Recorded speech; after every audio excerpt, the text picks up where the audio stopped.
Good afternoon friends, कैसे हैं आप लोग। आप लोगों से बहुत सारे लोगों की क्वेरी चाहिए कि यूपीएससी आईएएस 2021 का नोटिफिकेशन आया है कि नहीं आया है। तो यूपीएससी आईएएस 2021 का नोटिफिकेशन आ गया है। कुछ लोगों ने पूछा कि नंबर ऑफ़ वैकेंसीज कितनी है, कुछ लोगों ने कुछ और चीज़ें पूछी हैं। तो मेरे पास सामने चूँकि नोटिफिकेशन है मेरे टैबलेट में, तो मैं आपको क्लैरिफाई कर देता हूँ कि यूपीएससी आईएएस 2021 में क्या क्या है, क्या नहीं है। तो सबसे इम्पॉर्टेंट चीज़ सबसे पहले क्लियर करता हूँ कि रेलवे की वैकेंसीज नहीं है आईएएस में।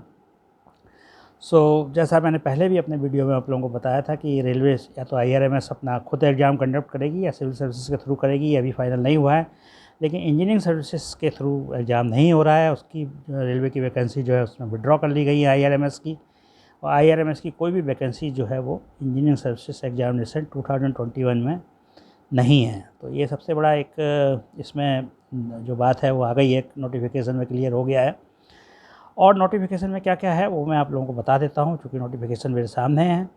इसमें जो है 7 अप्रैल 2021 का नोटिफिकेशन है और लास्ट डेट है इसमें 27 अप्रैल 2021 तक इसको आपको अप्लाई करना है। और अभी जो है आज 15 अप्रैल है, तो आपके पास टाइम है। You can do your work and then आप 27 अप्रैल तक इसको कर सकते हैं। और इसमें जो मेन चीज़ है वो एलिजिबिलिटी क्राइटेरिया की बात है। तो एलिजिबिलिटी क्राइटेरिया जो है इसमें आप लोगों को मालूम है कि इसके लिए बैचलर डिग्री चाहिए इंजीनियरिंग में, और बैचलर डिग्री इंजीनियरिंग में जो मांगी गई है। और इसमें जो इम्पोर्टेंट चीज़ें हैं वो आप लोगों को मैं बता देता हूँ। 7 अप्रैल का नोटिफिकेशन था, 27 अप्रैल लास्ट डेट है। नंबर ऑफ़ वैकेंसीज़ के बारे में लोगों को बहुत सारा इसमें कई लोगों को कन्फ्यूजन था। इसमें क्लियर किया है कि अप्रॉक्सीमेटली 215 वैकेंसीज। वैकेंसीज काफ़ी कम है, तो एग्ज़ाम काफ़ी टफ़ होने वाला है। कट ऑफ मार्क्स भी आपका जो नॉर्मली जाता था उससे काफ़ी ऊपर जाएगा, चाहे वो रिटन एग्जामिनेशन का हो चाहे वो इंटरव्यू का हो। तो दोनों कट ऑफ जो है आप ये मान के चलिए कि आपके ऊपर उठेंगे, और इसमें काफ़ी जो है हो सकता है 30-40 मार्क्स से ज़्यादा ऊपर उठ जाएँ। तो इसके लिए थोड़ी सी तैयारी आप ज़्यादा करनी पड़ेगी, और जो ज़्यादा मेहनत करेगा ऑब्वियसली वही सिलेक्ट हो पाएगा। तो थोड़ा सा टफ वर्क है। उसके बाद इसमें एग्ज़ाम की भी डेट वगैरह आ गई हैं, और आई थिंक जो है ये प्रिलिमिनरी एग्ज़ाम जो है 18 जुलाई को है। 18 जुलाई 2021 इसकी डेट है। और उसके बाद जो है इसका मेंस एग्ज़ाम होगा, वो I think it will be in October में शायद होगा।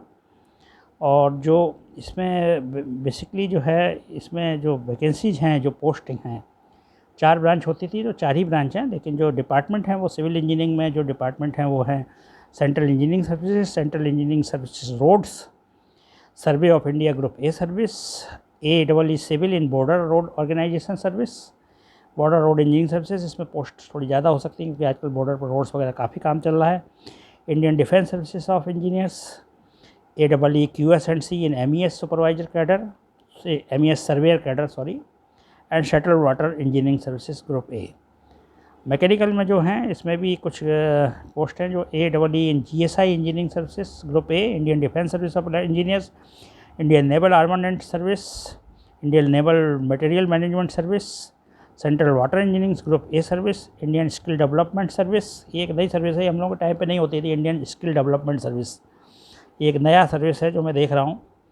और defence aeronautical quality assurance service SSO2 mechanical, central electrical and mechanical engineering services mechanical engineering.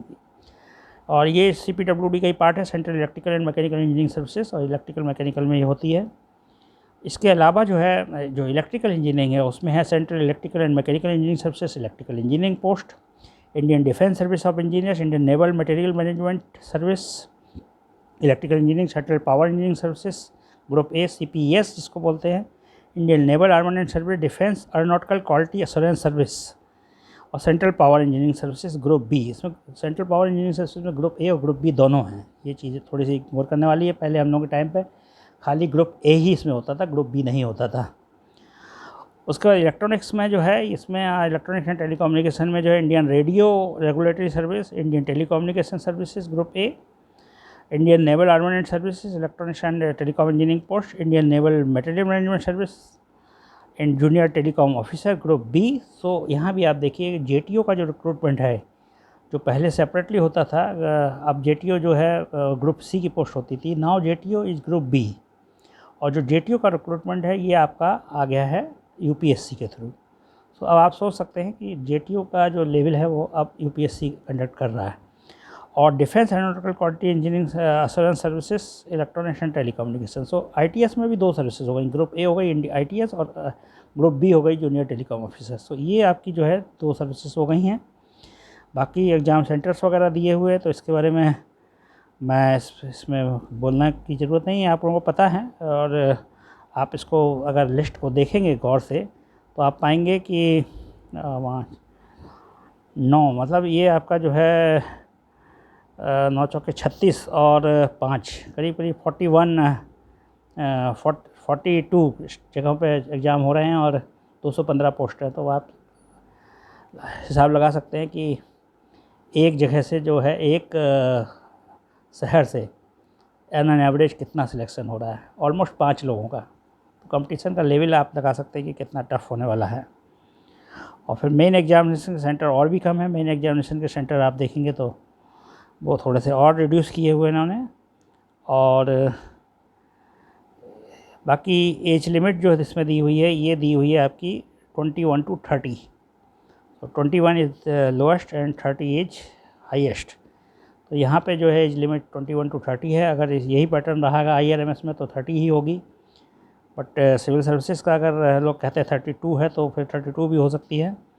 तो ये अब हम लोग को देखना पड़ेगा नोटिफिकेशन में क्या आता है। बट चूँकि सिविल सर्विसेज का भी इसमें IRMS में लोग आ रहे हैं इसलिए होपफुली ये 32 रहने के ज़्यादा चांसेस हैं इन कंपेरिजन टू 30।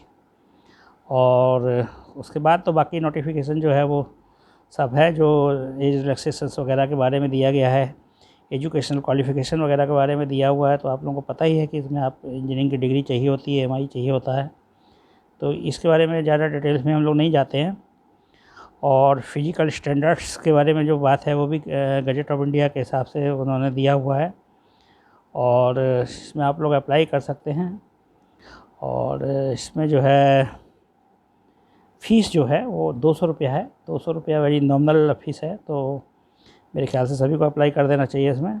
और बाकी जो है इसमें अब तैयारी कैसे करें इसके ऊपर काफ़ी वीडियो मैंने पहले भी दिए हैं, मैं और भी आपको इसमें दे दूंगा कि किस तरह से आपको तैयारी करनी है। तो score the maximum marks in written examination and maximum marks in interview. तो आई होप कि आप लोग इस नोटिफिकेशन को देख लेंगे। ये वेबसाइट पे भी अवेलेबल है और आप लोग आराम से देख सकते हैं। इसमें एप्लीकेशन आप करने के बाद विड्रॉ भी कर सकते हैं। इसमें ये भी ऑप्शन दिया है 27 अप्रैल 6 बजे तक कर सकते हो और 4 मई से 10 मई के बीच में आप इसको विड्रॉ भी कर सकते हैं। और बाकी जो है इसका फ़िज़िकल एग्जामिनेशन के बारे में लोगों को थोड़ा सा रहता है फ़िज़िकल रिक्वायरमेंट। तो आप इसमें एक पीछे एक अपडेट वो दिया है, list of services place identified suitable person for benchmark disability category. तो आप इसको देख सकते हैं। इसमें एक इन्होंने दिया है नंबर से, एक सीरियल नंबर है, उसके बाद सर्विसेज दिया है। तो ये आप लोग जिसकी फ़िज़िकल डिसेबिलिटी वाला किसी को देखना हो ना तो वो इसमें देख सकता है। फिर दिया है फंक्शनल क्लासिफिकेशन कि क्या क्या उसमें है और उसके लास्ट में फ़िज़िकल रिक्वायरमेंट। तो सारी सर्विसेज के लिए इन्होंने दी है। मैं एक एग्जांपल आपको बताता हूँ कि जैसे मान लीजिए आप इसमें इलेक्ट्रिकल इंजीनियरिंग में जाते हैं और central electrical and mechanical engineering लेते हैं तो OL और हार्ड हीरिंग तो एज पर MO SJ and C instruction ऐसा लिखा हुआ है। तो आप इसमें देख सकते हैं, इसके हिसाब से आपको पता चल जाएगा। और रेलवेज के सारे जो है डिटेल्स दिया है जोनल रेलवे हॉस्पिटल्स के जहाँ पे कि आपका मेडिकल एग्जामिनेशन होता है। और इसमें सेंट्रल हॉस्पिटल जो हैं उनका आपको एड्रेस भी दिया है, हॉस्पिटल का जोन का नाम दिया है, प्लस फिर हॉस्पिटल का नाम दिया है और उसके बाद हॉस्पिटल का एड्रेस दिया है। तो ये एनेक्सा 2 में है। इससे आपको हॉस्पिटल जो हैं उस जोनल रेलवे के वो उसके बारे में आइडिया लग जाएगा। और फिर सर्टिफिकेट ऑफ डिसेबिलिटी जो है वो एनेक्सा 3 में दिया हुआ है। और एनेक्सा 4 में जो है मल्टीपल डिसेबिलिटी में सर्टिफिकेट ऑफ डिसेबिलिटी है। तो ये सारी जो है दी हुई हैं। और इसमें आपके बारे में इसके बाद फिर इसमें जो है आगे फिर फॉर्म एक 6 है, उसमें सर्टिफिकेट ऑफ डिसेबिलिटी फिर से दिया है। इसमें in case other than those mentioned in form 5 और 6। तो ये पूरा इसमें डिसेबिलिटी के बारे में ज़्यादातर है। और प्लान ऑफ एग्जामिनेशंस के बारे में भी दिया हुआ है। प्लान ऑफ एग्जामिनेशन अपेंडिक्स 1 में दिया हुआ है। तो ये एग्ज़ाम इसमें दिया हुआ है 3 कैटेगरी में होगा। पहले स्टेज 1 में इंजीनियरिंग सर्विसेज प्रिलिमिनरी, स्टेज 1 होगा ऑब्जेक्टिव टाइप होगा, और स्टेज 2 है वो मेन एग्जामिनेशन होगा, वो कन्वेंशनल टाइप होगा, और उसके बाद टाइप 3 जो है पर्सनैलिटी टेस्ट होगा। तो 3 स्टेज एग्जामिनेशन है जस्ट लाइक सिविल सर्विसेज। और उसके बाद जो है इसमें मार्क्स वगैरह के बारे में दिया हुआ है कि आपका जो है मेंस में 2 पेपर होंगे जिसमें 300 मार्क्स होंगे, और 600 मार्क्स के 2 पेपर होंगे। पर्सनैलिटी टेस्ट 200 मार्क्स का होगा, और जो आपका प्रिलिमिनरी एग्जामिनेशन है वो जैसा आपका पहले होता था वैसे ही होगा। ये 500 मार्क्स का होगा, पेपर 1 जिसमें 200 का, और पेपर 2 300 मार्क्स का होगा। सो ये टोटल इसका स्ट्रक्चर हो गया। और इसमें जो है पहला पेपर जो होगा वो 2 घंटे का होगा, जनरल स्टडीज इंजीनियरिंग एप्टीट्यूड का, जिसके 200 मार्क्स होंगे प्रिलिमिनरी में। और पेपर 2 जो है वो 3 घंटे का होगा, वो आपका इंजीनियरिंग का जो डिसिप्लिन है उस पर होगा, वो 300 का होगा। टोटल 500 मार्क्स होगा। ये सारे ब्रांचेस के लिए अलग अलग इसी तरह से होगा। और उसके बाद जो है फिर 2 पेपर आपके 3-3 घंटे के कन्वेंशनल होंगे मेंस में, 600 मार्क्स हो गए। और फिर आपका जो है 200 नंबर का पर्सनैलिटी टेस्ट होगा। ओवरऑल इसके बेसिस पे आपका सिलेक्शन होगा। सिलेबस भी इसमें दिया हुआ है। सिलेबस जो है वो सेक्शन 3 में दिया हुआ है। इसमें सारा आपका ब्रांचेस का सिलेबस दिया हुआ है, तो आप लोग वहाँ जाके देख सकते हैं। और सिलेबस सेम ही है, बहुत आपका प्रिलिमिनरी का और मेन का दोनों का सिलेबस सेम है, बस खाली उसका फ़र्क है कि एक में ऑब्जेक्टिव है और एक में आपका कन्वेंशनल है। सो बेसिकली ये है। और जनरल स्टडी वगैरह का तो आपको चूँकि ऑब्जेक्टिव ही है तो आपको ऑब्जेक्टिव के हिसाब से तैयारी करनी है, उसमें आपको कन्वेंशनल नहीं है तो कन्वेंशनल के हिसाब से नहीं देंगे, करनी है। तो यही है आज इसमें जो बेसिक जो इम्पोर्टेंट चीज़ें हैं वो हम लोगों ने डिस्कस कर ली हैं। और चूँकि वैकेंसीज कम है तो थोड़ा सा मेहनत ज़्यादा करनी पड़ेगी, प्लस जो रेलवे की वैकेंसी नहीं है वो एक इम्पॉर्टेंट एस्पेक्ट हो गया है, तो वो थोड़ा सा अगर सेपरेट एग्ज़ाम होता है तो 2 बार तैयारी करनी पड़ेगी। लेकिन इसमें 2 अपॉर्चुनिटी है कि मान लीजिए इंजीनियरिंग सर्विसेज में नहीं हुआ तो वहाँ हो सकता है, या वहाँ नहीं हुआ तो यहाँ हो सकता है। तो मान लीजिए एक पेपर इधर ख़राब हो गया तो उधर चांसेस है, तो 2 चांसेस है, एक फ़ायदा भी है और नुकसान ये है कि इंजीनियरिंग सर्विसेज थोड़ा सा टफ हो गया है। तो आज की वीडियो में इतना ही। थैंक यू वेरी मच, जुड़े रहिए और जुड़े हुए बाकी जो अपडेट्स होंगे आपको देता रहूँगा। Bye bye.